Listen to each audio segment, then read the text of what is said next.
remercier le Seigneur. Nous Nous voulons bénir le Seigneur. Nous voulons rendre grâce à Dieu pour tout ce qu'il est, tout ce qu'il fait pour nous. Et aujourd'hui, nous allons voir les 3 niveaux de garantie du chrétien. Les trois niveaux de garantie au niveau du chrétien. Et si nous comprenons ces choses-là, quelles que soient les difficultés que nous allons rencontrer sur la terre, il y a une garantie que le Seigneur manifeste à notre égard. Et je rappelle les 2 premières garanties qu'on a vues sous plusieurs formes depuis 2 semaines. La première garantie qu'un chrétien, un homme peut avoir sur la terre, c'est l'amour de Dieu. Et vous qui êtes en contact avec nous, vous qui nous suivez partout, écoutez-nous très bien. Ce n'est pas d'abord la prière. Dieu nous a aimés quand nous ne prions même pas. Dieu nous a aimés quand nous ne jeûnons même pas. La première chose que nous devons comprendre, c'est l'amour de Dieu pour sa création. Et l'amour de Dieu est un amour souverain qui est lié à la grâce souveraine de Dieu.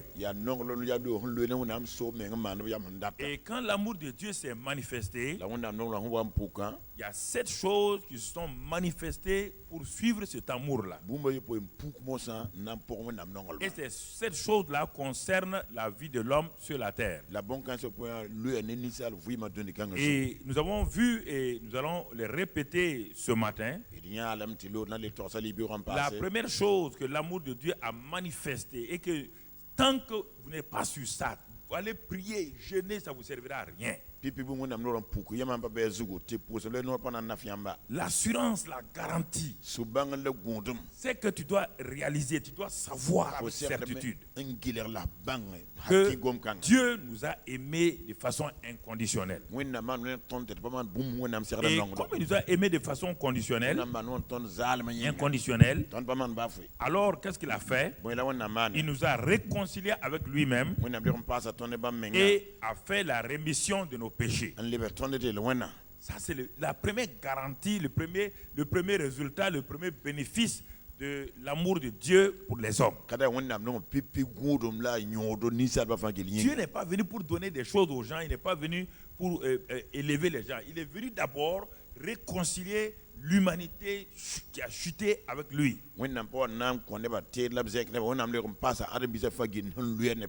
Il est venu pour remettre de façon parfaite et définitive les péchés des hommes.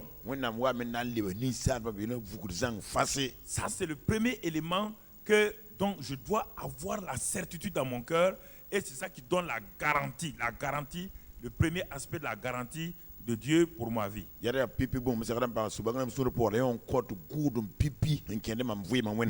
quand je sais que je suis réconcilié avec Dieu, il a remis tous mes péchés. Le deuxième résultat, c'est ce qu'on appelle la justification. La justification, ce n'est pas une expérience, c'est la nature de Dieu. Que Dieu communique à un homme. Parce que dans 2 Corinthiens 5, 20 et 21, Dieu a fait devenir son fils la nature du péché. Son fils est devenu, c'est un acte souverain de Dieu. Son fils est devenu donc péché. Et en retour, il a fait de nous la justice à lui. Et à cause de cette nature de justice qu'on appelle la justification, tout homme qui est justifié sur cette terre peut s'arrêter devant Dieu sans culpabilité, sans peur, l'appeler papa. Et c'est ça qu'on dit que les gens disent Abba, Abba, Père, Père, Abba. c'est dû à quoi? Cet homme est justifié. Et Romains 8:1 dit qu'il n'y a plus de condamnation dans le cœur de cet homme-là parce qu'il a décidé de marcher selon l'esprit et non pas selon la chair. Alors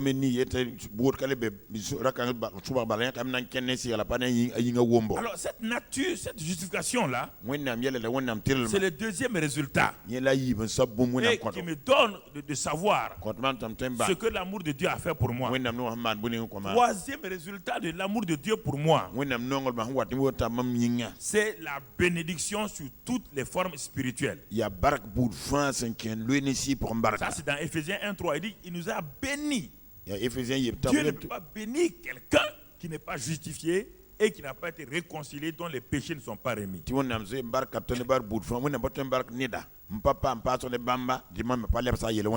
Nous devons, ça c'est un acte, tout ce que Dieu faisait là, l'homme n'avait rien fait, rien. C'est un acte souverain, purement souverain de Dieu. Il est dit, en Christ Jésus, il nous a bénis de toutes sortes de bénédictions spirituelles dans les lieux célestes. Donc ça c'est au niveau du Seigneur. C'est la troisième chose. Quatrième, le péché a fait tomber l'homme dans la maladie. Alors par l'œuvre de Christ à la croix encore, par l'amour de Dieu, Dieu nous a souverainement guéris avant qu'on lui ait demandé la guérison. Il s'est présenté comme je suis l'Éternel qui vous guérit, comme Jéhovah Rapha.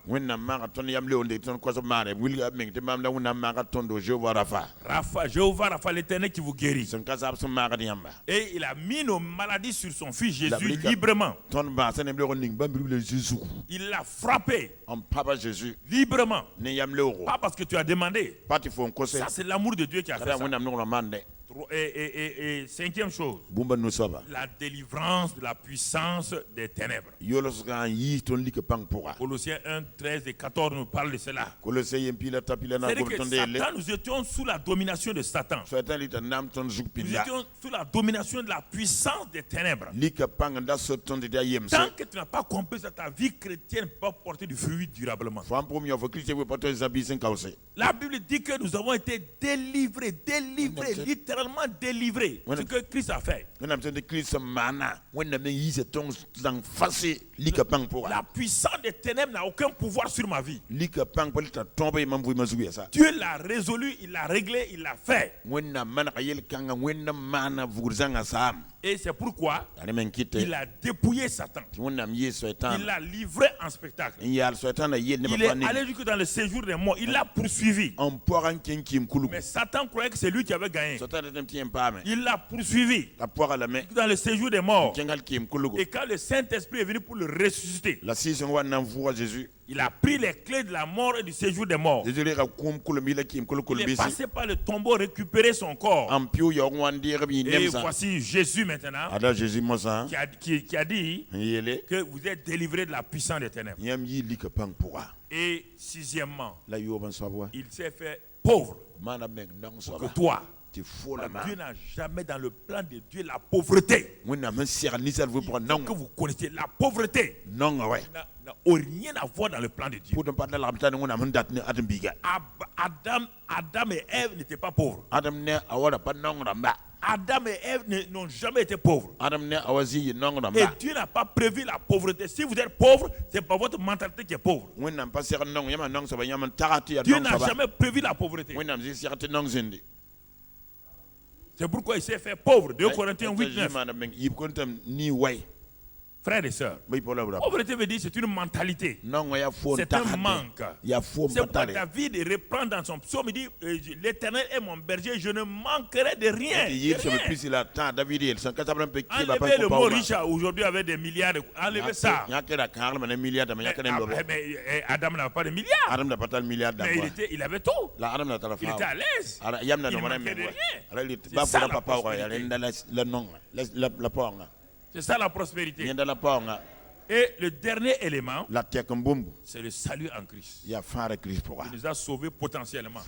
Nous sommes tous sauvés potentiellement. C'est les prémices. Par le Saint-Esprit, il nous a fait une prémisse du salut. Maintenant, Ça, c'est la part de Dieu. Voilà ce que Dieu a fait.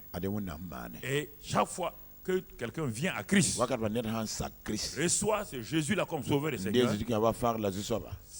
ces choses-là sont pour la personne. Mais maintenant, écoutez maintenant. Mais pourquoi ces 7 choses-là ne sont pas manifestées dans la vie de plusieurs chrétiens?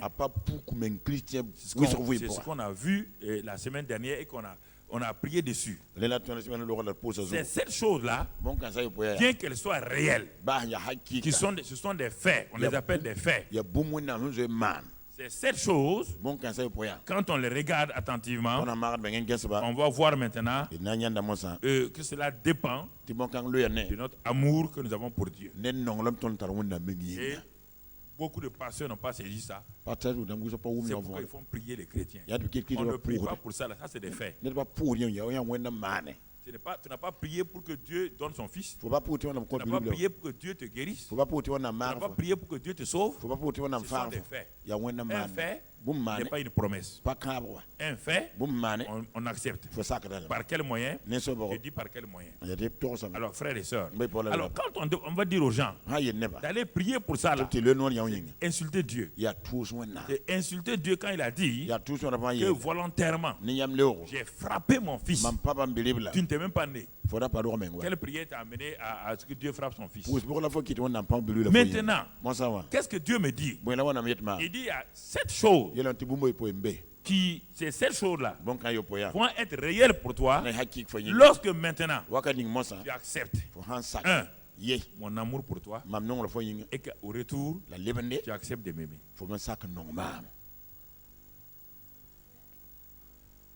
Ça c'est important que vous compreniez.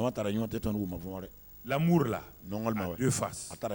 L'amour de Dieu pour moi, mais je ne peux pas. Et il faut que vous compreniez. Vous ne pouvez pas dire à Dieu de vous aimer sans en retour l'aimer. Et aimer Dieu veut dire quoi? Aimer Dieu, Dieu n'est pas un être humain pour sentimentaliser. Jésus l'a dit plusieurs fois dans Jean 14, Jean 15, Jean 16, Jean 17. Il dit aimer Dieu, c'est honorer sa parole, obéir à sa parole simplement. Et cette parole-là, c'est quoi? C'est d'aimer son prochain comme soi-même. C'est de pardonner son prochain. C'est de se réconcilier avec son prochain. C'est de remettre les péchés des prochains comme lui-même l'a fait. Comme lui-même l'a fait. Il dit c'est ça. Repousser ces choses-là. Il dit si tu m'aimes. Et dans le psaume 91, on l'a vu. Psaume 91, ce n'est pas le seul endroit, il y a plusieurs endroits. Je préfère prendre le psaume 91, verset 14. Là-bas, il dit, puisque tu décides de m'aimer, je te délivrerai. Dieu te dit maintenant, moi je t'ai déjà délivré. Ça c'est mes faits à moi. Mais toi tu es en train de marcher dans la vie quotidienne. Dans la vie quotidienne, tu rencontres une situation, tu rencontres un problème, tu rencontres une difficulté. Ce que j'ai fait pour toi là, comme toi tu as décidé de m'aimer là, ce que j'ai fait là, avant que tu saches, c'est ça qu'il veut utiliser pour manifester physiquement maintenant pour toi.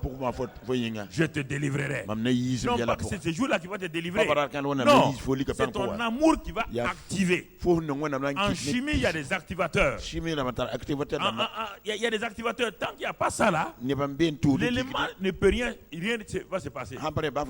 C'est la même chose dans le domaine spirituel. Il dit, moi je t'ai aimé. Voilà ce que je t'ai donné.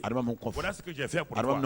Si toi, tu veux voir la délivrance que je t'ai donnée là, la délivrance de la puissance de Satan là, aime-moi. Si tu m'aimes là, sans prier même, sans prier, parce que tu aimes Dieu, quand tu vas prier là, tu ne vas pas lui demander des choses. La prière va devenir un moyen de communion avec toi. Tu ne vas pas être un mendiant. Non, la prière, ce n'est pas mendier. La prière, c'est de communier communies avec quelqu'un que tu aimes et tu connais. Tu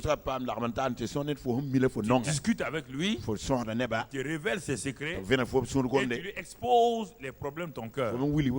Mais tu sais déjà qu'il a pourvu. Puisqu'il t'a dit que ces choses que toi tu cherches là, lui il les a déjà donné. Alors donc vous comprenez? Alors quand tu regardes ça, il dit aime-moi seulement. Il dit première chose, je te délivrerai. C'est pourquoi le dimanche passé, je vous ai dit, aimez Dieu seulement. Il va vous délivrer. Mais vous ne comprenez pas pourquoi je parlais ainsi. Je vous ai dit, aimez Dieu, il va vous délivrer. Ne partez pas commencer à prier. Vous ne savez pas ce qui va se passer. Aimez-le seulement. Écoutez frère, est-ce que chacun d'entre nous sait ce qui se passe demain? Aime-le seulement. Demain, il sait, lui il connaît demain. Il va te délivrer. Vous voulez prier pourquoi? Vous priez pour des choses que vous connaissez. Est-ce que vous pouvez prier pour des choses que vous ne connaissez pas? Pourquoi Dieu parle de la faiblesse de l'homme? Dans Romains 8, verset 26, verset 7. Il a dit vos faiblesses là c'est quoi? Parce que vous ne savez pas ce qu'il faut demander dans vos prières. C'est la faiblesse de l'homme. L'homme veut prier alors qu'il ne sait pas ce qu'il convient de demander. Mais si tu ne sais pas c'est que il te convient de demander. Aime-moi, adore-moi, et je te délivrerai. Je te délivrerai. Ce n'est pas compliqué. Ce n'est pas compliqué. Pourquoi vous vous battez? Pourquoi vous en train de faire? Tu veux faire quoi? Tu ne connais pas demain. On dit à chaque jour suffit ta peine. Même aujourd'hui, là, ce qui va se passer à midi, tu le sais. Lui, il le sait. Lui, il le sait. Vu que le dernier jour de ta vie, il le sait déjà. Non, mets-toi entre ses mains. En l'aimant. Ce qu'il te dit de faire là, fais-le. Fais-le. Il te délivrera. Je te délivrerai. Frère, je te délivrerai. Il dit ensuite, la délivrance, c'est quand quelqu'un t'a créé un problème déjà.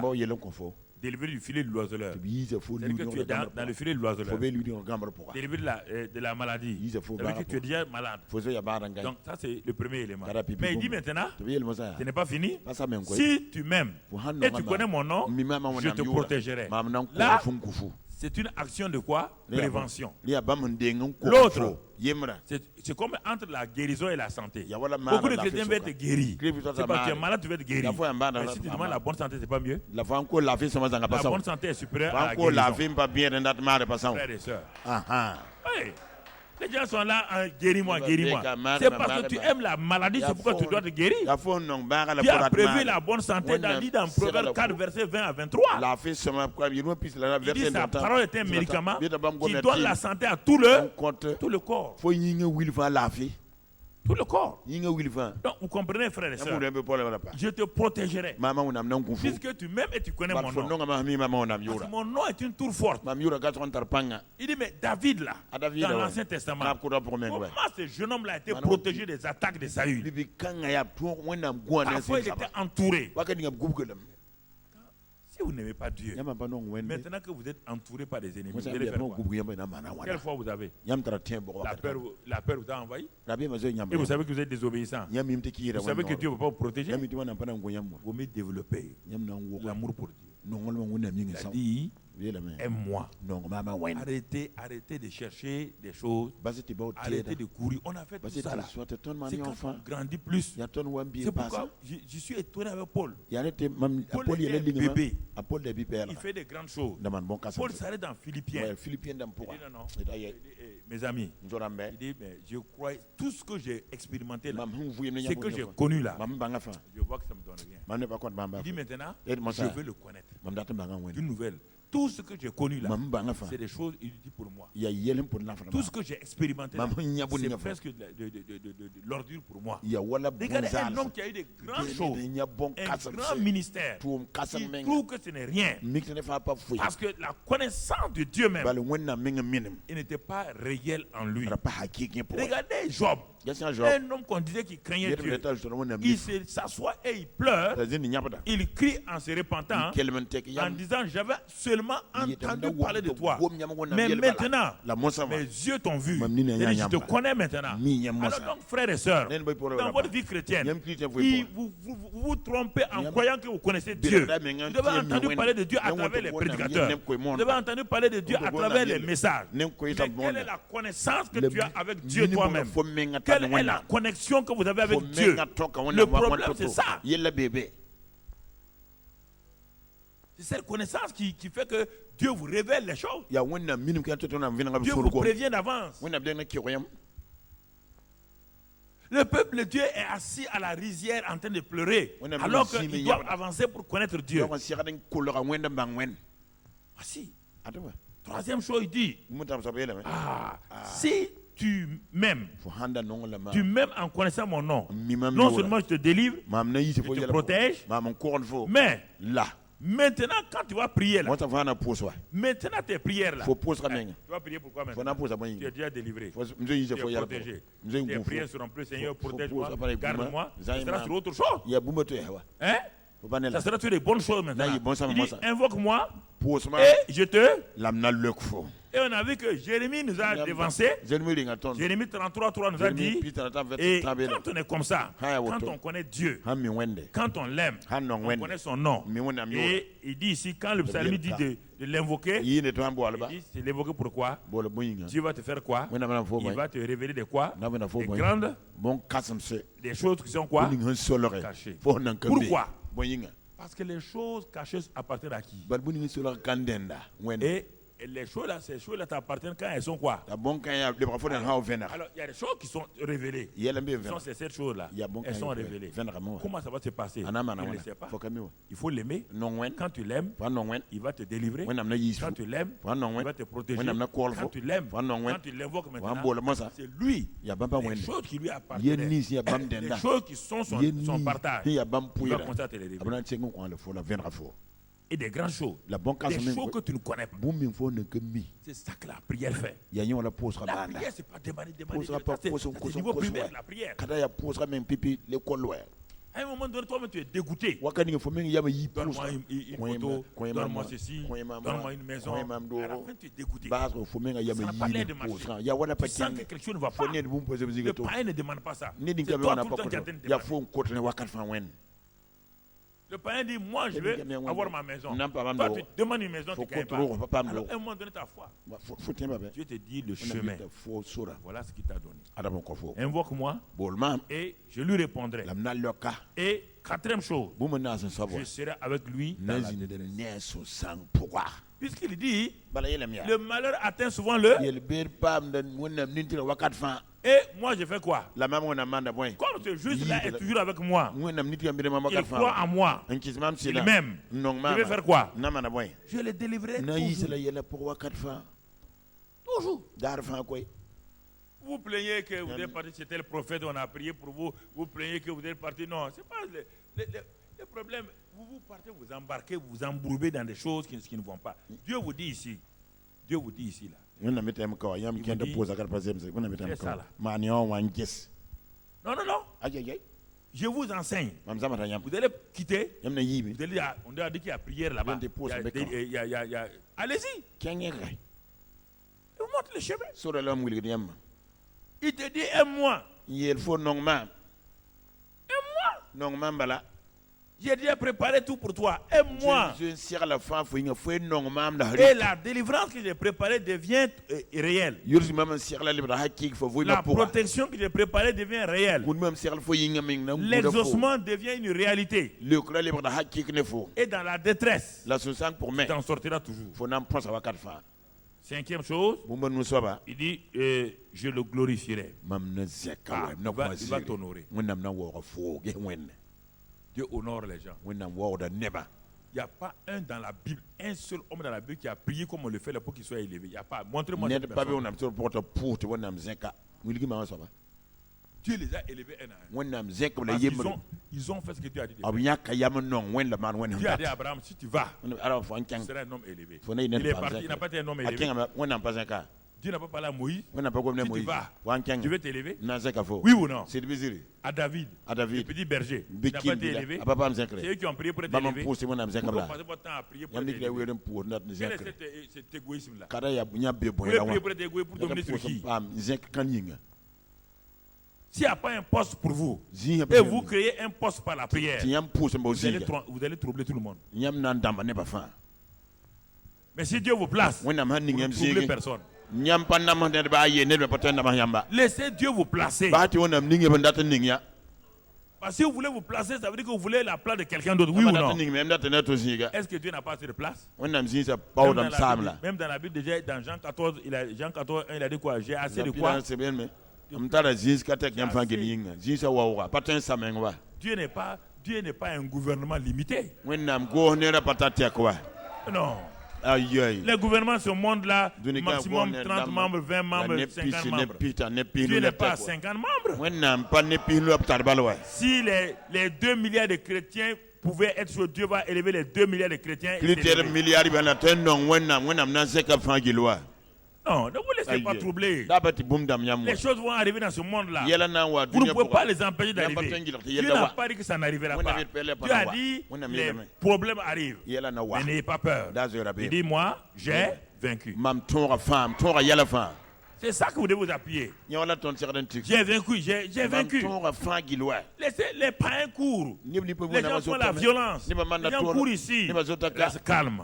Dieu dit qu'il a vaincu, rentre dans la victoire de Christ. Rentre dans la victoire de Christ. Rentre dans la victoire de Christ. Simplement, mon frère, ma soeur. 6e chose, il te dit maintenant, quand il t'a honoré, il te dit mon fils, je te glorifie, je te rassagerai de l'onction. Je vais te rassasier. Regardez, c'est placé à la fin. Les 2 derniers, c'est placé à la fin. Ça veut dire quoi? Si tu fais les 5 choses, tu es dans la paix. Tu es sans stress. Tu es dans la joie. Tu pardonnes les gens. Tu aimes les gens. Tu obéis à Dieu. Quel stress est sur toi? Dieu pourvoit tes besoins. Quand tu as des ennemis, c'est que Dieu te délivre.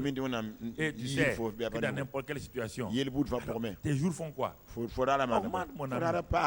Ce qui détruit la vie des citadins aujourd'hui, c'est le stress. Ils ont peur de faire ceci, ils ont peur de cela. Il dit non seulement de rassasier de longs jours, et la 7e chose qu'il a faite pour toi potentiellement, le salut en Christ potentiel, il dit maintenant, je te ferai voir mon salut. Quand tu as fini là, tu vas voir maintenant l'autre côté, il t'a donné quoi? À la croix, il t'a donné quoi? Mais ici maintenant, quand toi tu aimes Dieu, il va te faire voir quoi?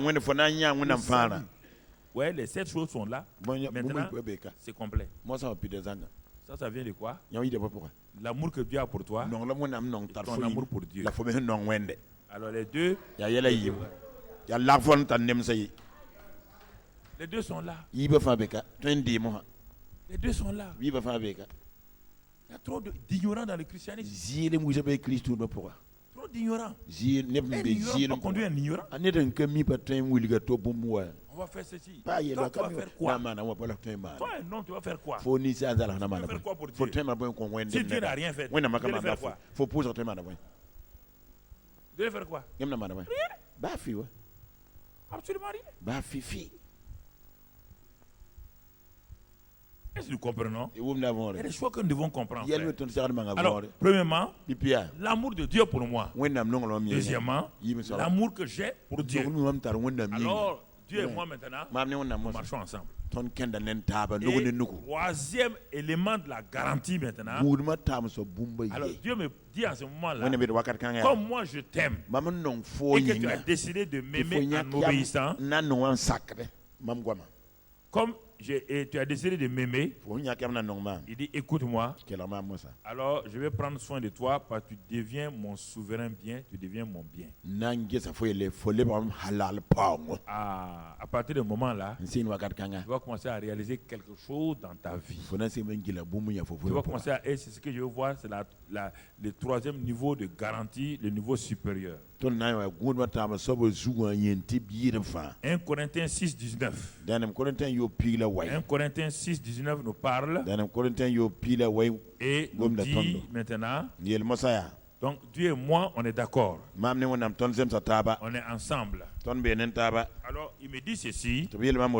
Il me dit ceci par la bouche de son serviteur. Ne sais-tu pas que ton corps est le temple du Saint-Esprit qui est en toi, que tu as reçu de Dieu et que tu ne t'appartiens point à toi-même et que tu as été racheté à un grand prix. Donc, brusquement, j'oublie. Tant que c'est Dieu qui m'aime, écoutez-moi. Tant que c'est Dieu qui m'aime, et moi je suis ici, je fais tous les efforts pour que Dieu vienne me bénir. Maintenant que j'ai découvert que Dieu m'aime et qu'il veut que je l'aime, donc les deux on s'est rencontrés. Il est dit le verset 17, si on a vu le verset 17, dès qu'on est attaché l'un à l'autre par l'amour, nous devenons un seul esprit. Avec lui, un seul esprit. À partir de ce moment-là, je deviens un bien de Dieu. Dieu devient mon bien, mon souverain bien.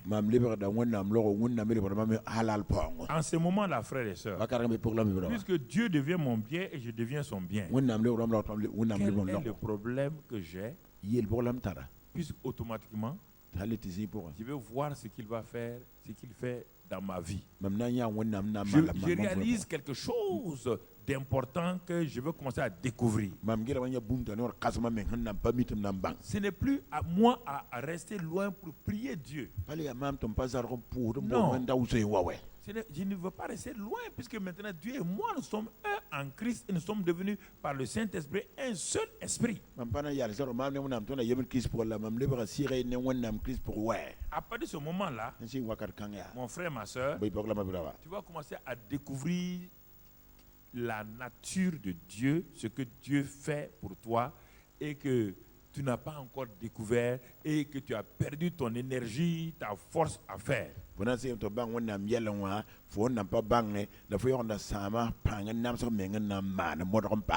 Alors, regardons dans le psaume 121, qui sera ce psaume du troisième niveau de garantie que Dieu a pour nous, le psaume 121 en particulier. Versets 1 et 2. Il est écrit là-bas, je lève mes yeux vers les montagnes. D'où me viendra le secours? Alors, frères et sœurs, quand je sais que je suis le souverain bien de Dieu, je commence cette vie chrétienne-là comme un bébé spirituel, cherchant toujours à voir d'où me viendra le secours. Je cherche toujours à dire, mais tel problème-là, d'où me viendra le secours? Je ne suis pas encore, je n'ai pas connecté totalement avec lui, donc c'est pourquoi je suis en train de rechercher.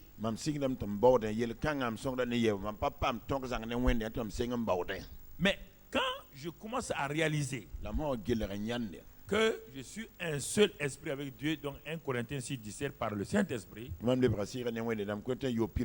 le verset 19, que mon corps est le temple du Saint-Esprit et que Dieu a racheté mon âme et mon esprit qui lui appartiennent, que je suis le souverain bien de Dieu, mais ma mentalité n'est pas encore changée. Voici ce qui me retarde. Donc les deux premières parties là sont déjà c'est réel. Dieu m'aime, je l'aime. Mais je suis en train de me battre encore. Je me bats. Quand il y a un petit problème, je lève mes yeux vers les montagnes. Je me pose la question, d'où me viendra le secours? Je suis en train de chercher les secours toujours en dehors de moi. Je suis en train de chercher les secours autour de moi. Non, je ne crois pas que le Saint-Esprit, le secours est en moi. C'est pourquoi je lève les yeux vers les montagnes. C'est vrai, les montagnes sont une assurance pour les êtres humains, comme il est dit, comme les montagnes entourent Jérusalem, l'Éternel m'entoure comme cela. c'est vrai. Mais le fait de chercher les secours en dehors de celui avec qui je suis là me crée des problèmes. Je suis déjà un avec quelqu'un. Il est en moi. Et il me dit qu'il est plus puissant que ce qui est au dehors. Il me dit que lui et moi là, nous sommes faits pour faire des exploits. Mais dès que j'ai un problème, j'oublie sa présence. J'oublie sa réalité. Et j'ai mes yeux en train de chercher le secours quelque part. Je lève les yeux vers les montagnes. D'où me viendra le secours? Je ne suis pas quelqu'un de mûr encore. Je ne suis pas quelqu'un de mûr. Téléphone à gauche. Pour moi, hein. Et je peux venir. Ne m'oubliez pas de la prière. Je n'ai pas encore réalisé qui je suis en lui et qui il est en moi. Voici le vrai problème. Alors, Ésaïe 43, on va revenir sur le psaume 121 qui est notre message. Ésaïe 43, verset 1 et 2. Ésaïe 43, verset 1 et 2. Regardons ce que la parole de Dieu nous dit. Ainsi parle maintenant l'Éternel qui t'a créé, ô Jacob, qui t'a créé. Non seulement il t'a créé, il t'a formé. C'est lui qui t'a formé. Ce sont ces deux mots qui ont été utilisés pour Adam. Adam et Ève ont été créés. Mais pour que la nature voie Adam, Dieu l'a formé avec la poussière de la terre pour qu'il ait la chair visible. Dieu dit à nous que le même, il nous a créés. D'abord, nous sommes des êtres spirituels. Avant de nous former, de nous donner une morphologie. Il dit, si c'est moi qui t'ai créé, si c'est moi qui t'ai formé, regardez le verset qui suit là. Ne crains rien, car je te rachète, je t'appelle par ton nom, tu es à moi. Écoutez frère, tant qu'il n'y a pas cette certitude-là, que tu es à Dieu, tu vas te débattre. À qui tu appartiens? C'est ça. Tu vas te débattre. Toi, tu es un sauvé. Écoute-moi, homme de Dieu, écoutez-moi très bien. Tu es un sauvé. Tu as fait de Jésus-Christ ton sauveur et ton Seigneur. Ça, c'est un aspect. Mais ça ne donne pas. Ça donne le salut, mais ça ne donne pas l'assurance, la garantie. Parce que jusqu'à présent, tu as un sauveur, un Seigneur qui est au dehors. Tu es en dehors de lui. Et tu ne lui appartiens pas. Lui te rappelle que quand toi tu cries, quand tu élèves la voix pour demander à Dieu son secours, lui te rappelle que non seulement il t'a créé, il t'a formé et te dit ne crains point, car je t'ai racheté et tu es à moi. Tu m'appartiens. Tu m'appartiens. Je pose la question maintenant. Écoutez-moi, frère et soeur. Les choses qui vous appartiennent là, est-ce qu'on peut vous les arracher comme alors, mais pourquoi vous pensez que Dieu est inférieur à vous? Est-ce que dans la rue, quelqu'un peut venir comme ça, tendre ta main, enlever ta montre comme il veut? Tu vas le laisser faire? Voulez-vous, s'il n'y a pas cette mentalité-là, que vous appartenez à quelqu'un qui est puissant, qui est fort, vous allez aller faire appel à des gens. Parfois des gaillards vont aller faire appel à une vieille femme qui tremble de les protéger par la prière. Non, tu comprends pas. Quelle est votre mentalité? Il te dit, je t'ai créé, je t'ai formé, je t'ai racheté. Et ce n'est pas fini. Tu es à moi. Tu es Je t'appelle par ton nom. Tu es à moi. Je connais même ton nom. Et dit, tu es à moi.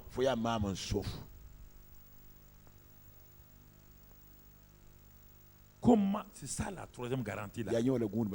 Savoir que j'appartiens à Dieu. Je suis le bien de Dieu. Alors, tu fais tout pour garder tes biens. Je ne sais pas. Tu fais tout pour prendre soin de ta voiture. Tu prends soin de ta maison. Tu prends soin de tout ce qui t'appartient. Et Dieu qui t'a racheté, lui ne prend pas soin de toi. Il te néglige. Il faut changer de mentalité. Il y a quelque chose qui ne va pas dans les cours. C'est pourquoi il court. Il court où on ne sait pas.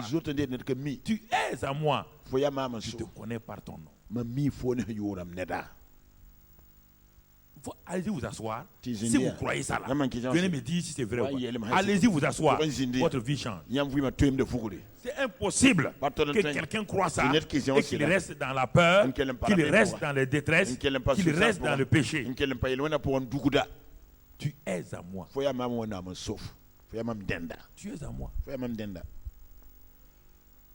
Tu veux pas te... Tu sais, quand les gens ne comprennent pas la vie chrétienne, toujours ils sont en train de murmurer par rapport à ce qu'on ne leur donne pas, à ce qu'on ne leur fait pas. Quand je vois plein de gens comme ça, il y a des gens avec qui je n'ai pas plaisir de causer. Parce que tout est négatif. Ah oui, oui. Vous savez, et ici même on ne regarde pas. Quelqu'un m'a dit comme ça. Regarde ce qu'il m'a fait. Toi, tu as ça encore. Quelqu'un t'a fait ça. Quelqu'un t'a pas donné ça. Tu as ça encore. Comme un païen. C'est ça que tu vis. Que telle soeur là, le jour ne m'a pas salué. Ou bien il a fait du bien, on ne m'a pas remercié. Tu as ça encore. Ta vie chrétienne, c'est ça encore. C'est ça. Ça, c'est païen ça. Les païens qui cherchent qu'on le remercie. On va te remercier pourquoi? Le remerciement c'est là-haut. Sur la terre c'est tout l'encourage. Prends courage. Le Seigneur dit de créer point. Prenez courage. Le Seigneur dit merci à quelqu'un. Pourquoi on vous dit merci ici là? En haut ce n'est plus écrit. Chaque fois qu'on vous dit merci et que quelqu'un vient dépasser ton merci au ciel. Je préfère vous dire ça, vous les femmes là. Vous êtes trop susceptibles. On ne va pas remercier. Vous balayez tout. C'est écrit dans la Bible, non? Vous balayez tout. Tu as travaillé pour Dieu. Laisse-le. Il y a un livre des œuvres. Il y a un livre de la vie éternelle. Il y a un livre de la destinée. Dans tes œuvres là. Laisse que Dieu ait inscrit ça. Pourquoi tu voulais tout le temps dire vous remercier? Si on vous dit que si on vous remercie sur la terre là, vous n'avez plus droit au ciel. C'est le problème des gens. Ils ne comprennent pas la vie chrétienne. Tout en train de plaindre. On ne m'a pas donné ça. On a donné ça à l'autre là. Ta vie chrétienne, c'est ça. Tu es devenu chrétien à cause de ça. Donc tu n'appartiens pas à Dieu. Tu as déjà vu ma voiture se plaindre? Même ma montre, est-ce qu'elle se plaint? Tu appartiens au grand Dieu. Et tu te plains. Tu te plains par rapport à qui? Lui, il appartient à Dieu. Moi, j'appartiens à Dieu. Il fait de moi ce qu'il veut. Il fait de lui ce qu'il veut. Tu n'es pas me comparer à lui. Même ceux qui sont mariés là, vous faites la même chose à tous les enfants. Mais pourquoi vous voulez traiter Dieu de méchant alors que c'est vous qui êtes méchant? C'est lui qui sont méchants. C'est ça le problème. C'est le problème. C'est pourquoi beaucoup de gens ne sont pas heureux. Il n'y a rien de plus terrible quand quelqu'un vieillit dans le christianisme. Quand quelqu'un vieillit dans le christianisme, je n'ai pas dit quand quelqu'un vieillit dans sa vie. Vieillit dans le christianisme, ça veut dire quoi? Il n'a rien compris. Et puis les choses, tout le temps, il se réfère au passé. Quand nous on a commencé là, quand tu entends quelqu'un comme ça, il faut plus causer avec lui. Il ne faut pas causer avec lui. Si tu causes là, il va te dire toute la préhistoire et l'histoire d'où ils viennent. C'est-à-dire qu'il y a quelque chose dans son cœur qui n'est pas réglé. Il y a l'amertume. Il veut te dire là que ceux qui sont aujourd'hui là, ici là, ils n'étaient pas là-bas. C'est eux qui ont fait ça. Mais il oublie que cette maison-là, les briques qui tiennent cette maison-là sont invisibles. Elles sont cachées. Ce n'est pas le fondement. Elles sont cachées. Oui ou non? Mais ce qu'on voit là, c'est ça, c'est la fin. Oui ou non? Mais en réalité, tout est tenu par quoi? Le fondement. Est-ce que la fondation se plaint? Si vous avez le fondement d'une église, soyez heureux. Mais pour qu'il y ait une maison, il faut qu'on pose briques sur briques. Si on a posé de nouvelles briques, si on a posé des briques jeunes sur toi, il n'y a pas de problème. Pourquoi vous êtes dans l'amertume? Pourquoi? On ne peut pas faire une maison sans poser une brique sur une autre brique. Si tu veux être une brique seule, tu vas être utile à personne. Un jour, les enfants vont te ramasser, ils vont taper, ils vont te casser. Vous mettez dans la maison. Vous mettez dans la maison. Là, tu es protégé au moins. Et tu es utile à tout le monde. Frères et sœurs, tu es le souverain de Dieu. Ok. En tout cas, moi, je ne félicite pas les gens. Si c'est moi là que tu attends, tu seras déçu. Dieu ne m'a pas placé. Tu n'es pas premier de quoi que au royaume des cieux, il n'y a pas de premier. Les jours que tu viendras me dire que tu es premier du royaume des cieux, je te montrerai quelqu'un d'autre, va le voir. Moi, je ne connais pas le royaume des cieux. Je peux te dire courage. Mais si tu ne veux pas courage, adresse-toi à lui. S'il te dit félicitations, ça veut dire qu'en même temps tu es où? En même temps, ok. Continue à vouloir félicitations. Tu es en train de vouloir aller où? Bon. Ceux qui sont là-haut qu'on donne des couronnes. Ceux qui sont en bas, ils sont en train de travailler. On ne donne pas de couronnes ici. Ok. Sois un souverain. Oublie, c'est cette garantie-là. J'appartiens à Dieu. Dieu dit tu es à moi. Regardez, quand on est à Dieu, regardez. C'est plus encore quand on aime Dieu. C'est le niveau supérieur. Quand tu as la conscience que tu es à Dieu. Pas seulement que tu aimes Dieu. Tu es à Dieu. Tu es son souverain bien. Tu lui appartiens. Le verset 2. Verset 43, verset 2 là. Si tu traverses les eaux, je serai avec quoi? Tellement il est avec toi là. Il te dit maintenant, je suis avec toi. Tout ce que tu vas faire là, je serai avec toi. Si tu es dans les eaux, je suis avec toi. Et les fleuves, ils ne te submergeront point. Si tu marches dans le feu, tu ne te brûleras pas. La flamme ne t'embrasera pas. Il te parle de quoi? Il te parle de tout ce que les gens vont faire. Les situations qui vont t'arriver. Et c'est normal. Personne n'a jamais laissé sa maison brûler comme ça. Il va tout faire. Il va amener des seaux d'eau. Il sera brûlé lui-même. C'est parce qu'il n'a pas de moyens qu'il est brûlé. Mais un Dieu qui a les moyens comme ça, il va te laisser son souverain bien être maltraité.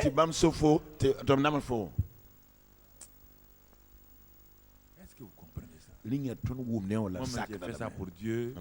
Dieu m'a rien fait. Dieu ne t'a rien fait. Toi. Ok. Job a dit comme ça. Que quand s'il apparaît ici, je vais lui parler. Dieu a dit attendez. Laissez-le parler. C'est à lui du Job, non? Je suis en train de te le détailler depuis quelque temps. Il a parlé. Comment? S'il apparaît ici, je vais lui dire comment j'ai fait. Dieu n'a pas apparu. Quand Dieu a commencé à parler simplement, et que les tonnerres ont commencé, le gars dit je me réponds il dit ça c'est simplement tonnerre. Je me réponds. attention de voir comment un être créé peut se comparer à Dieu. Pourquoi elle s'est orgueilleuse? Un homme. Il suffit qu'il fasse comme ça. Tu disparais. Et tu es dans le feu. Tu ne peux pas. Est-ce qu'il y a un avocat contre Dieu? Quel est l'avocat contre Dieu là? Tu veux gagner ton procès. Il y a un seul avocat qui a gagné le procès. Il s'appelle Jésus. Il a montré son sang. Et quand le père a voulu prendre le marteau, taper, dit que tu es condamné, quand il a vu le sang de Jésus, il a posé le marteau. C'est le seul avocat, le sang de Jésus. En dehors de ça, tes œuvres ne sont pas un avocat. Tes œuvres sont entachées de propre justice, de mensonges, de compromission. Tout ce qu'on fait pour Dieu là, il y a un mélange là-dedans. Il y a l'orgueil là-dedans. Il y a la compromission là-dedans. Il y a la vantardise là-dedans.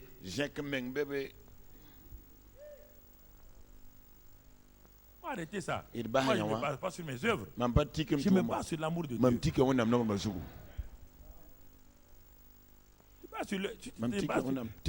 Les gens sensibles se basent sur les œuvres. Ne dis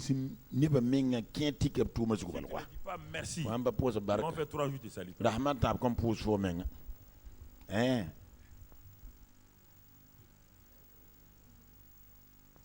Mon ami, mon frère, nous sommes le souverain bien de Dieu. Quand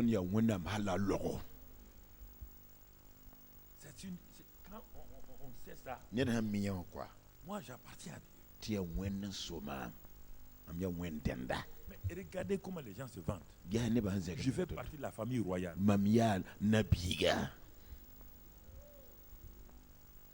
On dit, mais toi, je suis le fils de tel ministre. Je suis le fils de tel banquier. Les gens se vantent avec ça. Toi et moi, nous appartenons à Dieu. Et non, ça nous dit rien. Tu appartiens à la famille divine. C'est pas la famille royale. C'est la famille divine.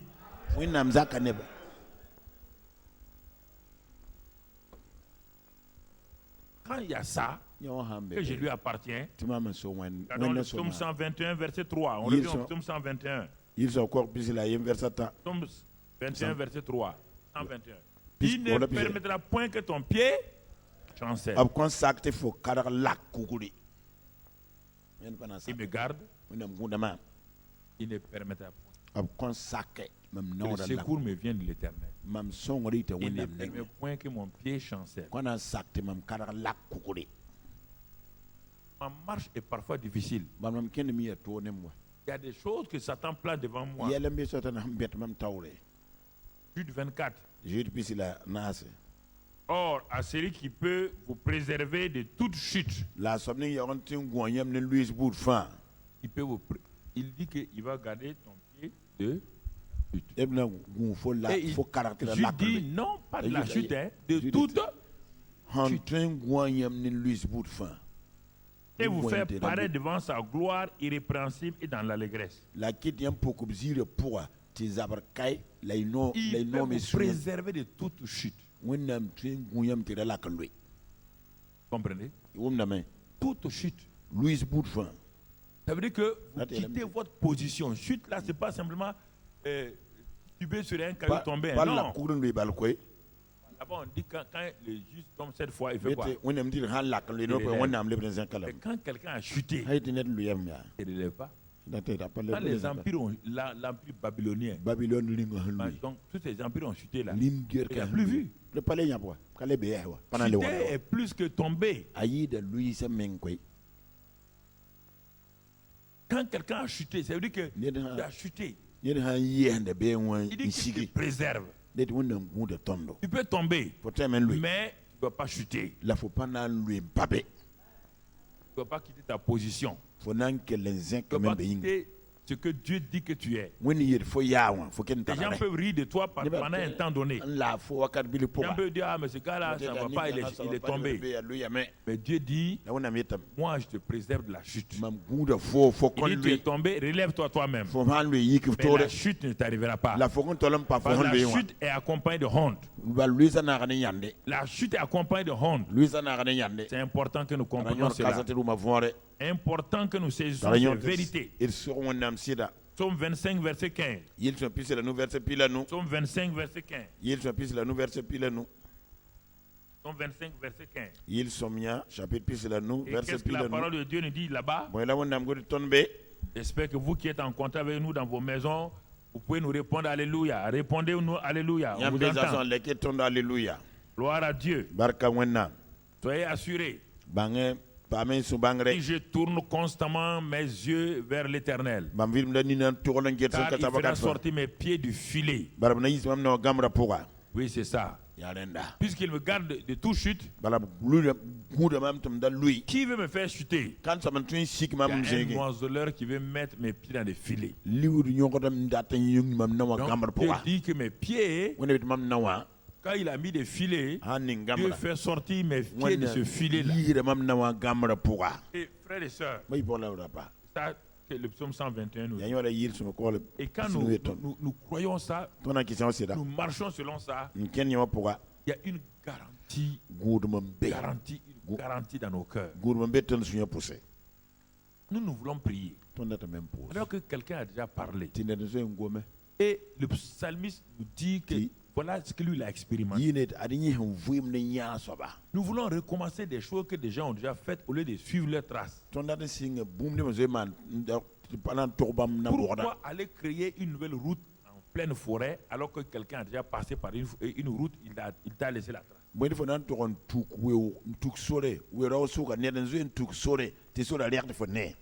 Mon frère, ma soeur. Le psaume 121, toujours on revient au verset 3 et 5. Je reviens maintenant au verset 3 et 5. Il ne permettra point que ton pied chancelle. Pourquoi? Celui qui te garde ne sommeillera point. Regardons le verset 4. Voici, il ne sommeille ni ne dort celui qui garde. Alors, s'il a gardé Israël, qui n'est pas son fils, son serviteur, il ne va pas te garder. Hein? Toi, tu es son quoi? Il a dit que ceux du royaume sont plus grands que qui? Ceux du royaume des cieux là, ceux qui sont nés de nouveau sont plus grands que les Jacob, les Isaac, les Abraham, oui ou non? Oui ou non? Alors il a gardé ses serviteurs qu'on appelle les Isaac, les Jacob, les David. Et il ne peut pas te garder. Ou bien avec toi il dort, hein?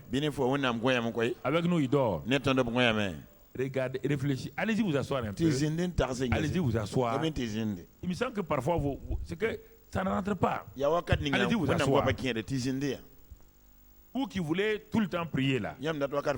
Allez-y vous asseoir. Prenez une feuille et regardez les 24 heures de la journée. Regardez le nombre d'heures, prenons le nombre d'heures pendant lesquelles vous dormez. Il y a un ennemi qui tourne autour de vous, on vous dit. Lui aussi il ne dort pas. Satan aussi ne dort pas. Ou bien? Tu as déjà entendu que Satan dort quelque chose? Non, écoutez, non, il y a des vérités que vous devez savoir. On dirait que vous croyez que Satan dort. Quand vous dormez, Satan dort. Quand vous dormez, Satan dort. Je pose la question. Maintenant, dans la journée, vous avez lutté contre Satan. Vous l'avez menacé au nom de Jésus. Vous l'avez insulté. Et la nuit, vous êtes couché en train de dormir. De 22h jusqu'à 5h du matin.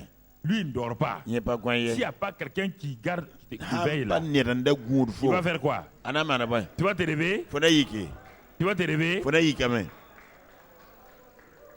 Mais pourquoi vous ne pensez pas à ça? Pourquoi la nuit, la seule chose, Seigneur, que le sang de Jésus Papa dit, moi-même je suis là.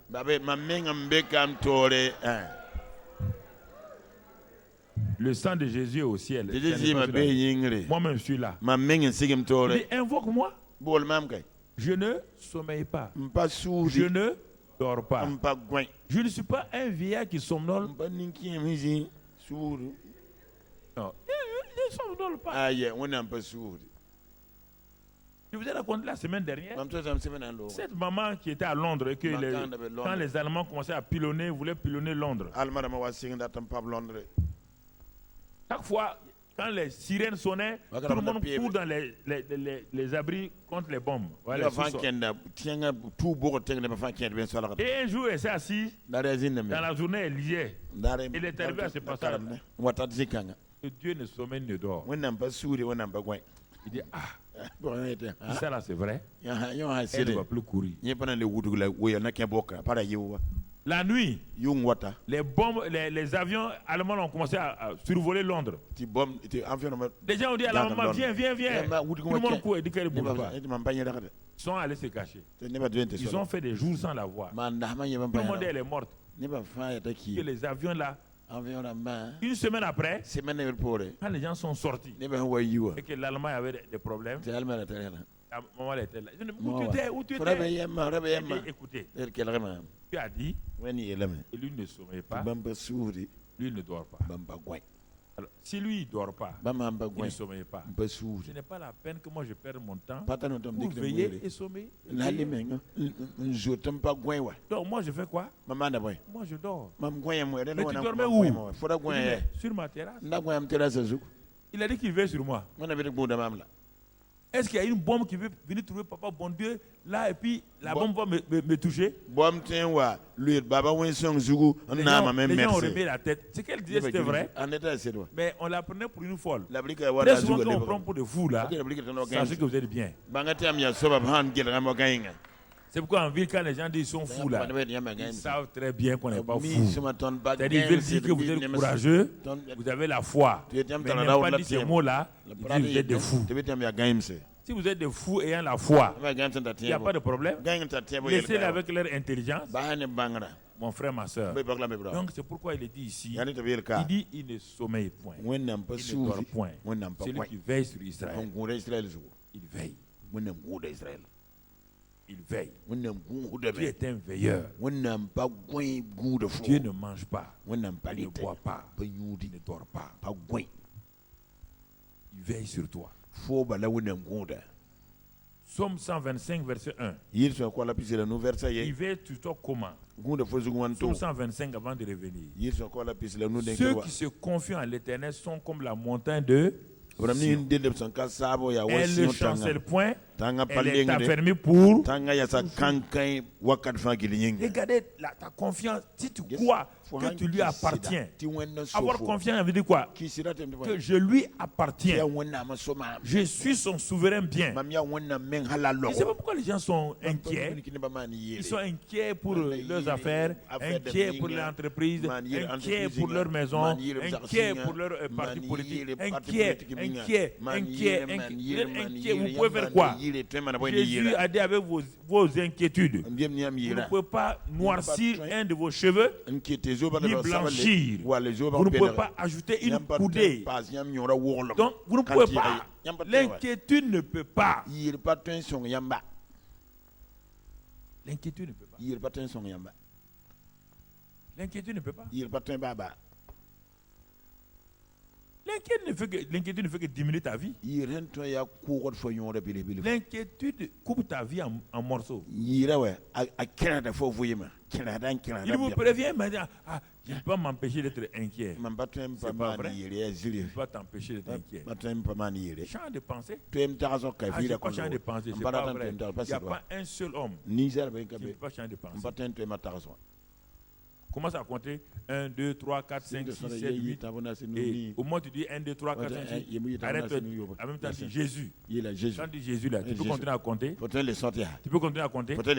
Hein? Au moins tu parles à quelque chose. Si tu dis autre chose, tu peux continuer cette chose-là. Au moment où ça ne va pas, il faut dire champ de pensée. Quand les pensées impures viennent là, si tu n'aimes pas ça, dis je change. Comment tu as dit le Seigneur est bon? Tu vas voir que les pensées impures là font quoi? Ça fait quoi? Ça c'est parti. C'est parti. Si l'inquiétude est là, dis, mais l'Éternel est mon berger. Je ne manque de rien. Même dans la vallée de la mort. Dis ces paroles. Et tu vois que les pensées sont parties. C'est toi qui les gardes. Ce n'est pas fixé en toi. Non, mon frère. Le verset 2. Le verset 2. Psaume 125, verset 2 là. Des montagnes entourent Jérusalem. Ainsi l'Éternel entoure son. De temps en temps. Des. Et à. Mais le problème, c'est que vous ne prenez pas la Bible pour faire votre lecture. La Bible n'est pas un livre de lecture. Non. Ah, je fais ma lecture aujourd'hui. Bon, Seigneur, mais tu fais ta lecture par rapport à quoi? Quel est l'état de ta vie ce matin? Quel état de ta vie? Vous n'allez pas chez le docteur en disant, bon, je vais aller en pharmacie, ou bien aller à la pharmacie pour dire, je vais acheter des médicaments pour avaler aujourd'hui.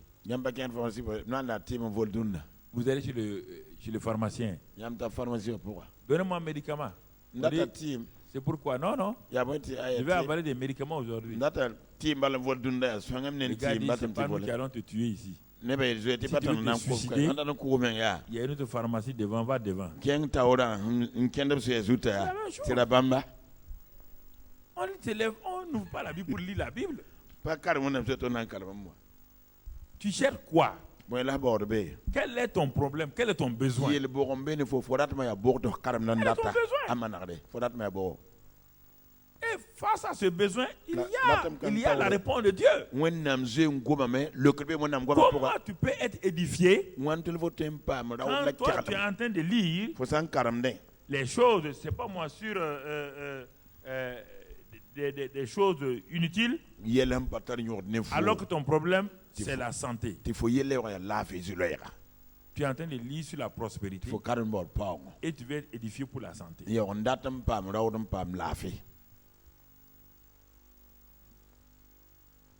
Comme quelqu'un qui prend Nivaquine pour traiter la diarrhée.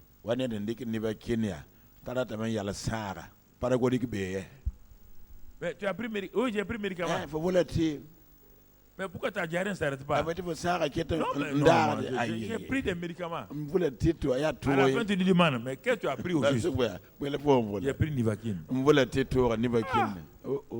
Tu as entendu que la Nivaquine arrête la diarrhée?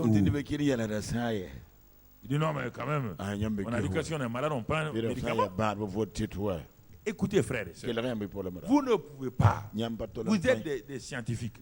Vous êtes des gens intelligents. Vous vous appliquez, quand vous parlez de votre science là, là vous vous attachez. Ça c'est plus que la science. C'est la source de la science. Laissez tomber vos sciences là. Au Tombeau, il n'y a pas beaucoup de scientifiques, non? Au Tombeau, il y a beaucoup de scientifiques. Il n'y a pas de cimetière, il n'y a pas de tombeau de scientifiques.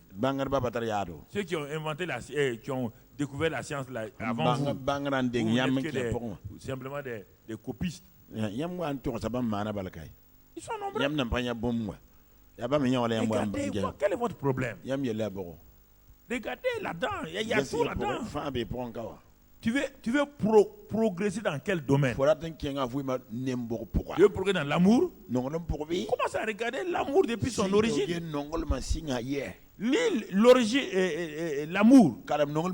Médite l'amour. Regarde les cas pratiques de l'amour. Et à chaque cas pratique, applique ça à ta vie.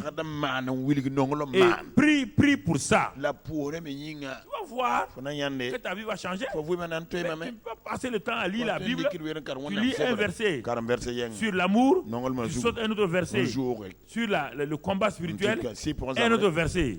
Mon ami, aucun homme ne peut vivre en mangeant 3 petits morceaux de nourriture dans la journée, ça n'ira pas. Naturellement, nous sommes des gens harmonieux dans notre nourriture. On ne mange pas un grain de riz plus un grain de haricot plus un grain de sombala. Non, non, non. On mange du riz. On mange du taux. C'est la même chose. Si tu veux avancer dans l'amour, mange les paroles d'amour. Si tu veux avancer dans l'amour, pendant une semaine, un mois, cherche les paroles de l'amour. Si tu veux avancer dans le pardon, tu seras étonné de voir combien le pardon est important. Tu vas voir d'abord le pardon de Dieu. Et tu vas voir le pardon pour les hommes. Tu vas comprendre que si Dieu a pardonné, si toi tu ne pardonnes pas, alors mon ami, tu es cuit. Arrête d'être chrétien. Tu es cuit, tu n'iras pas au paradis. Là où il n'y a pas de pardon, tu ne peux pas aller au paradis. Tu n'as qu'à parler de nouvelle création. Tu n'as qu'à parler que je parle en langue. Là où il n'y a pas de pardon, tu ne peux pas aller au paradis. Aucun péché ne rentre au paradis. Aucun péché. Il rentre au paradis. Tu n'as pas lu l'Apocalypse. Les derniers chapitres d'Apocalypse. On dit dehors les menteurs, les chiens. On mélange les chiens, les adultères, les menteurs ensemble. Il ne peut pas rentrer. Il ne peut pas rentrer. Il faut faire attention. Qu'est-ce que tu veux avancer? Dans quel domaine? Le domaine de la prospérité? Le domaine de combattre des soucis? Prends la Bible. Comment on combat les soucis? Il a dit, venez et chargez-vous sur moi de tous vos soucis. Et je prends soin de vous. Quelqu'un te dit que lui il a les épaules larges. Qu'il est capable de prendre tes soucis. Qu'il est capable de prendre tout ce que tu es en train de vivre. Qu'il est capable de faire ça. Il dit décharge sur moi. Les gens aiment décharger sur leur femme. Décharger sur leur mari. Si vous dites laisse ton mari, laisse ta femme. Moi je peux prendre tes soucis. Ils ne veulent pas. Ils veulent mettre sur leur femme. C'est à cause de moi que je n'avance pas. Dieu te dit, mets-moi à l'œuvre. Décharge tes soucis sur moi. Il faut qu'on soit des pratiquants de la parole. On est entré dans des temps difficiles. Ne croyez pas que vous aurez la paix sur la terre. On est entré dans des temps très difficiles. Des temps difficiles. Des temps difficiles. Les faux temps de paix que les gens ont là, c'est pas ça, c'est terminé. On rentre dans les temps difficiles. Il n'y a que ceux qui s'accrochent à Dieu, à sa parole, qui sont dans la sécurité. Vous allez prier. Jésus a dit que plus on avance, plus on rentre dans le temps difficile. Toi, tu veux prier que quelle peine n'a qu'à venir. Il dit quand vous allez entendre le mot paix, plus là, ça te manque que quoi? Que l'avènement est arrivé. Vous voulez prier qu'il y ait quelle paix?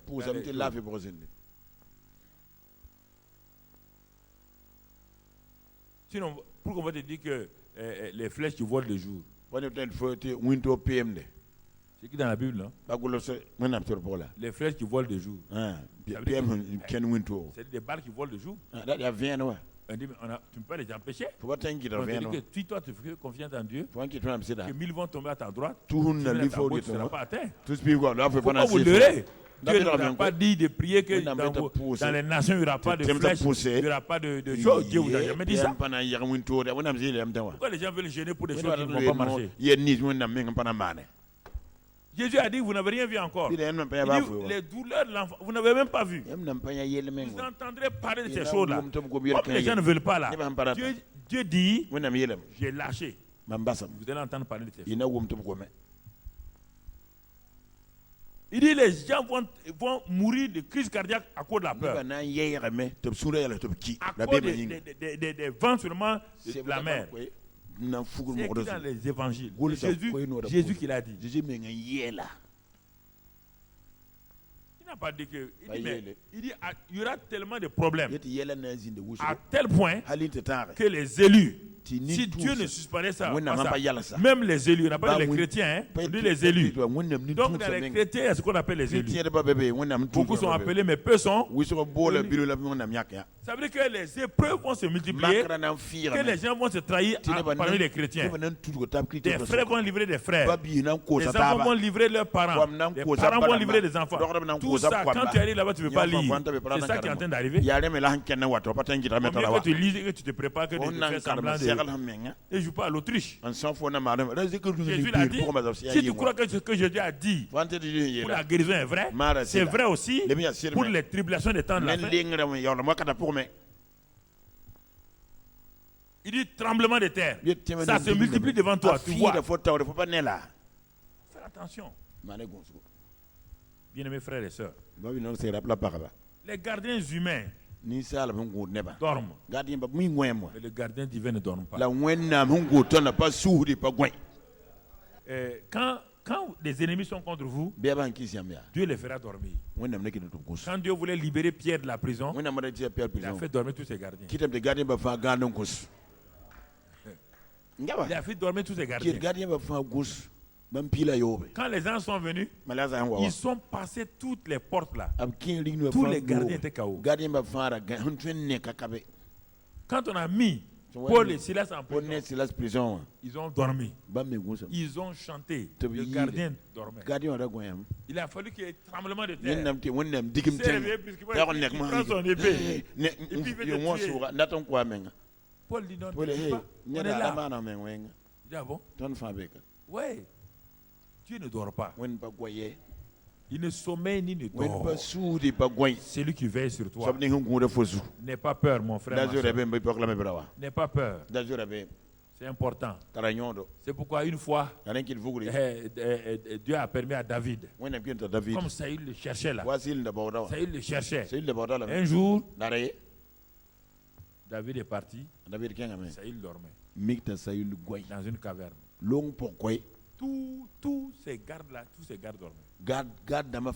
Regarde un homme armé comme ça. Le sommeil est venu sur eux. David est parti sur la pointe des pieds. Couper le morceau du tissu de Saül. Aller s'éloigner. Aller loin. Il a crié maintenant. Il dit au garde de Saül, c'est comme ça que vous gardez le roi. Saül se réveille, les gardes se réveillent. Regardez de prendre la robe de votre roi. Il manque un morceau, non? C'est moi qui l'ai. Saül dit, hein? Et tu ne m'as pas tué. Il dit non. Lui, il ne tue pas les gens qui dorment. Lui, il ne tue pas les gens qui dorment. C'est ça. C'est pourquoi celui qui ne sommeille ni ne dort là, il fait dormir tous tes ennemis au nom de Jésus. Tous tes ennemis qui sont contre toi là, il les donne des somnifères au nom de Jésus.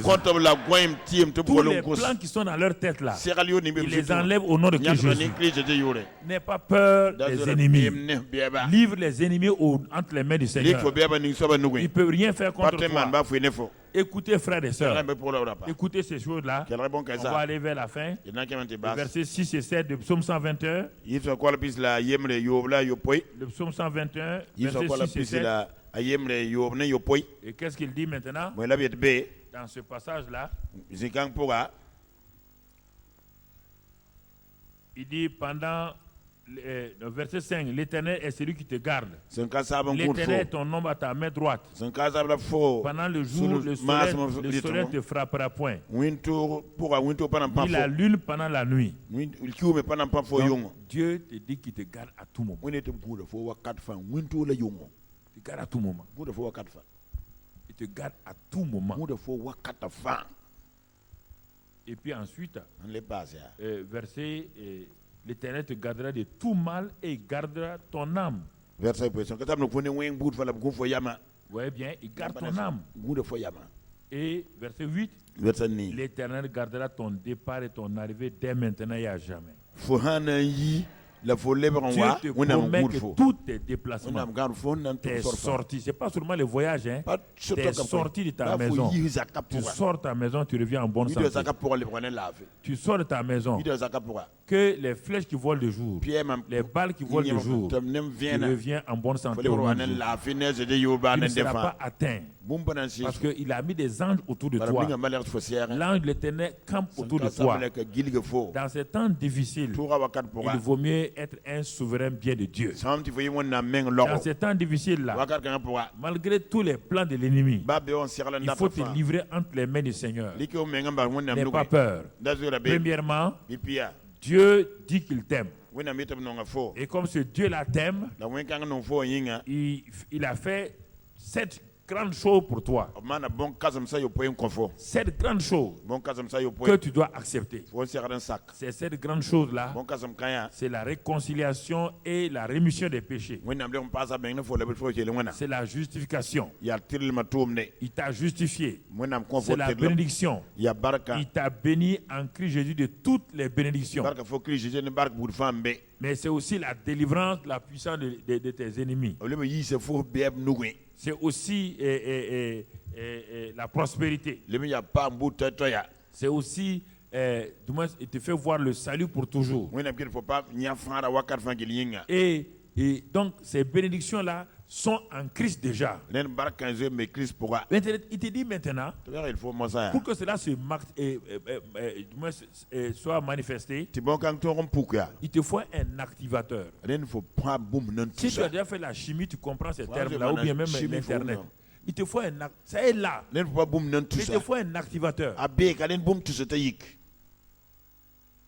Parfois, à l'hôpital, on dit qu'il manque telle chose là. Ils ont des produits, et comment ils appellent ça? Réactifs. Voilà. Il manque les réactifs. Le produit est là, mais il manque les réactifs. Mais moi, je l'appelle activateur. On n'a pas dit que la chose n'est pas là. Elle est là. Mais il manque des réactifs. Et parfois les gens se plaignent. Ils disent, mais comment? Tout est un hôpital. Il y a ça, il n'y a pas de réactifs. C'est un scandale. C'est le même scandale pour les chrétiens. Tu as tout ça et tu manques des réactifs. Tu es ton amour pour Dieu. Et les réactifs sont disponibles. C'est disponible. Ce n'est pas quelqu'un qui est au ciel. Ce n'est pas quelqu'un qui est sous le sol. Non, c'est disponible.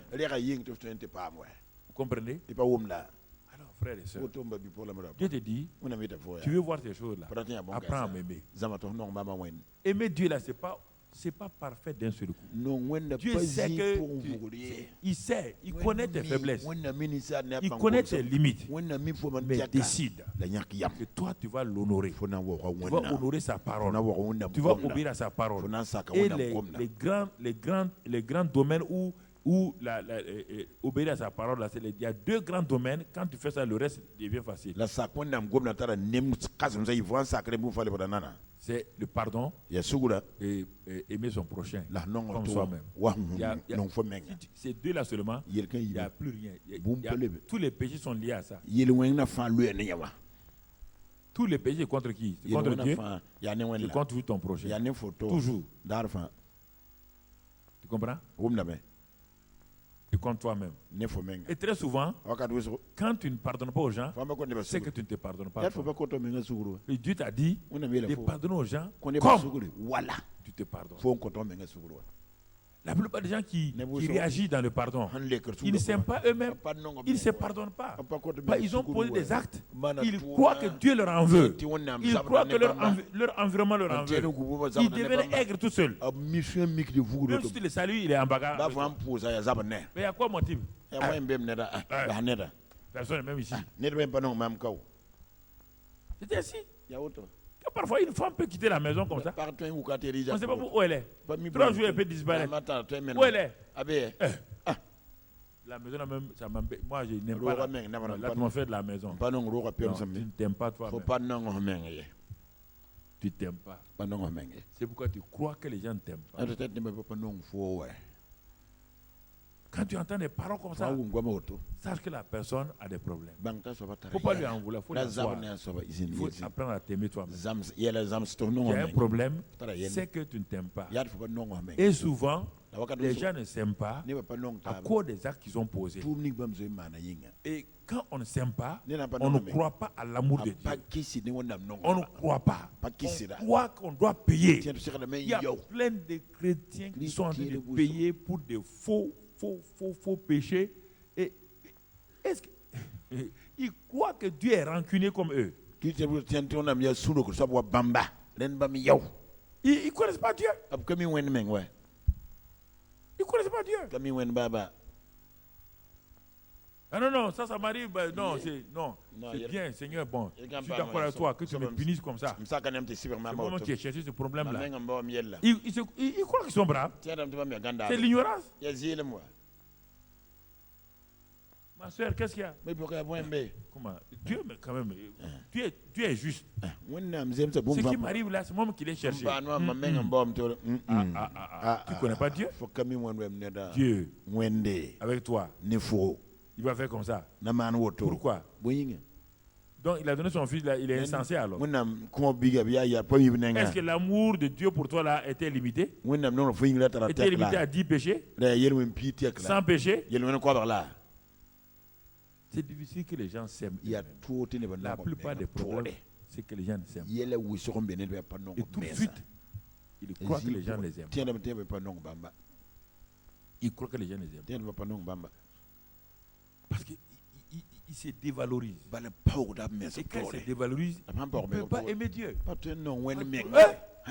Ils ne sont pas dignes d'aimer Dieu. Non. Dieu t'a aimé quand tu ne t'es pas digne. Dieu ne te demande pas d'être digne pour l'aimer. Non seulement il t'a aimé quand tu ne t'es pas digne, et quand tu l'as reçu, il est venu répandre son amour en toi. Il a répandu son amour en toi pour t'aider à l'aimer.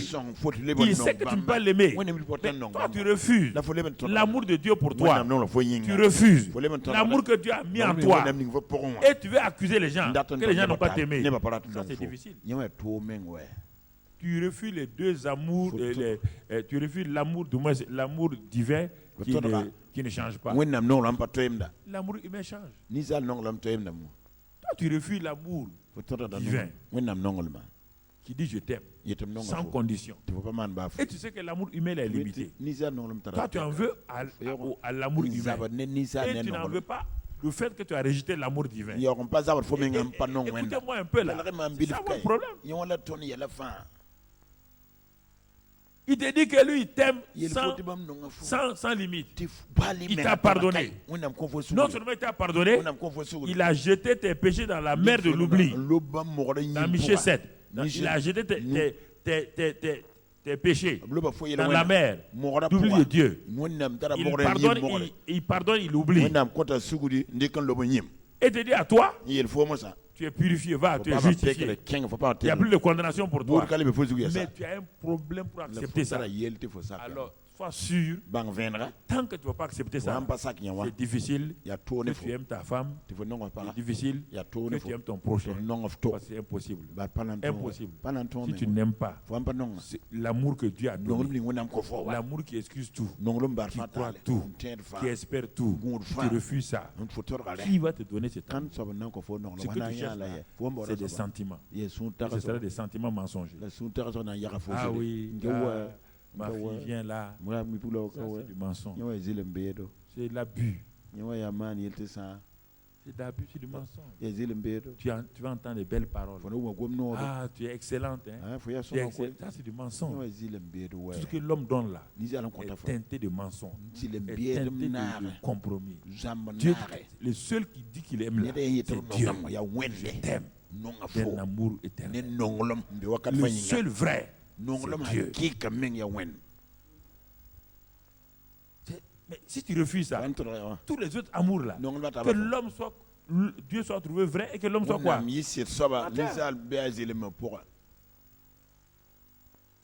de l'homme ne peut pas être comme l'amour de Dieu. Impossible. Et l'amour qui ressemble à l'amour de Dieu, c'est l'amour dans le mariage. Si je ne crois pas que Dieu m'aime, je vais douter de l'amour de ma femme pour moi ou de l'amour de mon mari pour moi. Comment je vais vivre? Les deux personnes les plus proches de moi, c'est Dieu et ma femme. Si je doute de ces deux amours, en quel amour je vais croire? Tout le reste là, les gens vont me tromper. Ceux qui sont dehors là, ils vont me tromper. Ils savent que je veux des sensations. Ils savent que je veux des sentiments. Ils vont venir me tromper. Une femme va venir se coller à moi. Voilà, celle-ci comprend mes problèmes. Mais elle ne comprend pas tes problèmes. Elle veut t'exploiter. Puisque les deux amours réels, c'est l'amour de Dieu et l'amour de ta femme ou l'amour de ton mari. Si ces deux garde-fous sont renversés, il n'y a pas quelqu'un qui va t'aimer et tu pourras accepter. Ça n'existe pas. Il faut arrêter ça. Il n'y a pas quelqu'un qui va t'aimer. Qui? Tu veux qui t'aime? Tu veux qui t'aime? Celle que tu as choisie ou celui que tu as choisi, l'amour ne passe pas. Celui qui t'a choisi librement ne passe pas. Qui va t'aimer? Tous les autres là, des intérêts. C'est des intérêts. Il faut qu'on se dise la vérité. Quand il dit intérêt, ça ne veut pas dire qu'obligatoirement, ça c'est pour non. C'est-à-dire qu'il y a quelque chose qui est toujours là en fond. C'est ta femme qui peut, ou ton mari qui peut t'aimer presque à 99%. Et Dieu lui t'aime à 100%. Si tu refuses ces deux-là, mon ami. Parce que souvent, il te dit quelque chose. Ce sont nos parents qui nous ont créé depuis le problème. Nos parents nous ont, dans leur ignorance, nous ont créé des problèmes. Pourquoi avec l'amour? La plupart de nos problèmes viennent de nos familles, de nos parents. De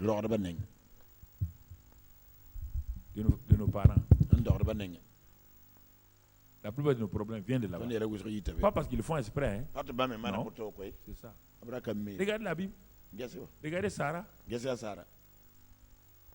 Regardez Rebecca. Son influence sur les enfants. Regardez tous. Regardez ces mamans-là. Regardez Isaac. Le gars s'assoit. Il aime un enfant parce qu'il donne à manger. La viande sauvage.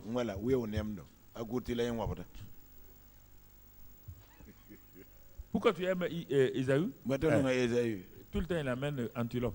Pas cochère.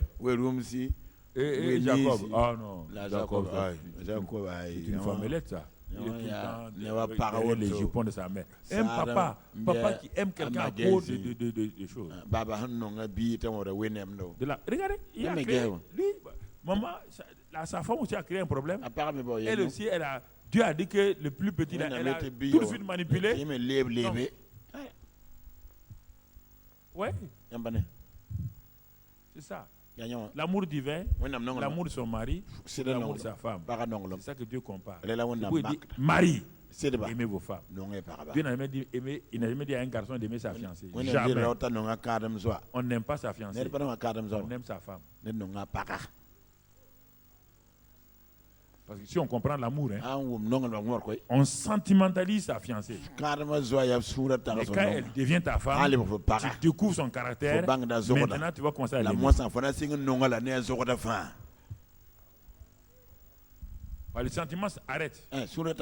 Maintenant, tu passes à l'amour. Et beaucoup d'hommes échouent là-bas. Ils veulent sentimentaliser leur femme. Quand elle était chez papa, elle s'est levée à 9h. Toi, tu n'es pas au courant. Elle ne fait jamais le petit déjeuner. Tu n'es pas au courant. Elle rentre chez toi. Elle s'est levée à 9h. Oh, toi, tu es levé à 6h. Tu attends ton petit déjeuner à 7h. Elle est encore dehors. Le sentiment s'en va. Maintenant, il faut commencer à l'aimer. Dans sa paresse, elle commence à l'aimer dans sa paresse. Commence à l'aimer dans sa paresse. Non. Ah non, il faut te lever. Il faut te lever. Il dit, je ne me lève pas. Ah, tu te cachais, je ne te connaissais pas. Il dit, mais connais-moi maintenant. Je suis chez toi là. C'est pour 50 ans. Connais-moi maintenant. Non, On confond l'amour avec les sentiments. C'est pourquoi on n'est pas dans la paix. Moi, j'ai dépassé à longtemps. Non. Ma femme n'est pas là, mais j'ai dépassé à longtemps. J'ai dépassé ça là. C'est fini. Dieu même ne base pas sur les faiblesses d'une femme. Je n'ai jamais dit à ma femme, bon, il y a quoi de ça là. Maintenant, tu fais comme ça là. Demain, tu vas venir trouver. J'ai ramassé ma valise, je suis parti. Moi, fais une déclaration comme ça. J'ai ramassé mes valises, parti. Une femme que j'ai choisie. Pourquoi? C'est la petite fille de Satan que j'ai mariée, non? C'est pas la petite fille de Satan que j'ai mariée. Non. Il y a des choses que vous devez comprendre. Si vous comprenez ça, aimez-vous vous-même. Aimez Dieu. Aimez votre prochain. Devient facile. C'est ça qui vous garantit. C'est ça qui vous donne la stabilité. C'est ça qui vous donne la joie de vivre. Et si vous n'aimez pas Dieu en faisant ce qu'il veut là, vous ne pouvez pas vous aimer vous-même et vous ne pouvez pas aimer votre prochain. Et si vous ne pouvez pas faire ça là, c'est un problème. Vous allez aimer qui? Vous allez obéir à qui? Et maintenant, la protection n'est pas là. La délivrance n'est pas là. Ce que vous attendez de Dieu n'est pas là. Vous devenez amer envers Dieu. On ne comprend pas, on te sert. Mon ami. Dieu a dit d'aimer sa femme. Il a dit à la femme de se soumettre. Pas un mari chrétien. Non. Dieu a dit d'aimer sa femme avec tous ses défauts. Il n'a pas dit d'aimer la femme quand la femme est soumise. Il dit non. C'est l'amour qui permet de se soumettre. L'amour permet à la femme de se soumettre. Tu ne peux pas donner des ordres à la femme de se soumettre. Elle ne se soumettra pas. Il n'y a aucun homme sur cette terre qui se soumet. Regardez même les bébés d'aujourd'hui là. Ils ne veulent pas se soumettre. Les enfants, si tu veux pas, les enfants étaient moins. Des enfants. Mordent les seins de leur maman. Mordent les choses. Ils ne veulent pas. Ils n'aiment pas ça. Mais quand tu caresses un enfant, il n'y a pas de problème. Il ne faut pas essayer de les menacer. Il est agressif. Vous comprenez? Ce que je voulais vous donner, nous sommes dans une période assez sensible. Il faut aimer Dieu. Il faut savoir que tu es à Dieu. Tu lui appartiens. Et comme tu es son souverain bien, c'est pas... Ton œil t'appartient. Est-ce que quelqu'un peut mettre son doigt dans ton œil? Dieu a dit que nous sommes son œil. On ne peut pas. Il y a des choses, il faut que vous acceptez ça. Et que vous vous débarrassez de vos petites pensées mesquines là. Débarrassez-vous de ça. Vous allez avoir dans la paix la joie. Je ne sais pas, vous avez la paix la joie. Et la grâce de Dieu avec vous. Et si vous voulez être d'abord informaticien avant d'être marié, c'est un problème. Si vous voulez être docteur avant d'être mari de la femme, là. Si vous voulez être homme d'affaires, pasteur, avant d'être son mari, mari n'a rien à voir avec un titre. Voilà. Ce n'est pas un informaticien qui se marie. C'est monsieur un tel qui se marie. On ne demande pas, mais informaticien. Tu vas prendre celle-là qui est vache ou quoi. On dit monsieur un tel. Voulez-vous prendre mademoiselle un tel? C'est ça. Deux personnes qui se ressemblent. C'est ça qu'on fait. Frère, développez ça. Et vous allez voir que votre protection sera. Et vous allez aimer les chocs là, c'est pas un problème. Les chocs ne peuvent pas. C'est normal, elle est femme, toi tu es homme. Il y aura des incompréhensions. C'est tellement logique. Tellement logique. Sa manière de penser n'est pas comme ta manière de penser. Tu ne peux pas autrement.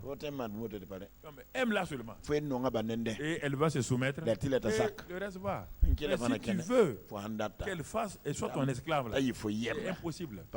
Aucune femme ne sera l'esclave d'aucun homme. Tu peux menacer, tu peux crier, elle va te résister. Elle va te résister. En ce moment, tu vas dire, bon, si c'est ça, on va te séparer. Ça veut dire que tu es vaincu. Il n'y a que les faibles et les vaincus qui se séparent. Un homme qui est courageux ne se sépare jamais. Pourquoi se séparer? Pourquoi? Un homme normal ne se sépare jamais. Pour aller où? Pour aller où?